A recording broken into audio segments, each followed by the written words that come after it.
నిండా గుడి గంటలు సీరియల్లో ఈరోజు ఎపిసోడ్ ప్రేక్షకులకు అదిరిపోయే ట్విస్ట్ ఇచ్చింది. మీనా 9 లక్షల రూపాయలు మోసపోయిన విషయానికి తెలుసుకున్న బాలు మొదట తీవ్ర ఆవేశానికి గురవుతాడు. కానీ శృతి, రవి అతడిని శాంతింపజేసి, కోపంతో కాదు తెలివితో ముందుకు వెళ్లాలని చెబుతారు. ముగ్గురూ కలిసి ఒక ప్లాన్ వేస్తారు.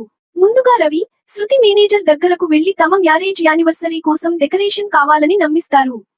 అదే సమయంలో చింతామణిని కూడా గుడికి రప్పించేలా ప్లాన్ చేస్తారు. తర్వాత శృతి చింతామణి గొంతుతో మేనేజర్కు ఫోన్ చేసి, మీనా దగ్గర నుంచి మోసం చేసిన 9 లక్షల రూపాయలు తీసుకుని గుడికి రమ్మని చెబుతుంది.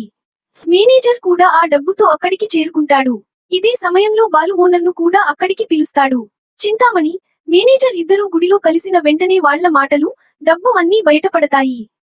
బాలు తీసుకున్న ప్లాన్ వల్ల ఇద్దరు ఓనర్ ముందే రెడ్ హ్యాండెడ్ గా దొరికిపోతారు. చివరికి మీనాకు రావాల్సిన 9 లక్షల రూపాయలు సురక్షితంగా ఆమె చేతికి చేరతాయి. ఈ ట్విస్ట్ తో ఈరోజు ఎపిసోడ్ ముగుస్తుంది. తర్వాత చింతామణి, మేనేజర్ కు ఎలాంటి శిక్ష పడుతుందో చూడాలి. ఇలాంటి సీరియల్ అప్డేట్స్ కోసం మా ఛానల్ ను ఫాలో అవ్వండి.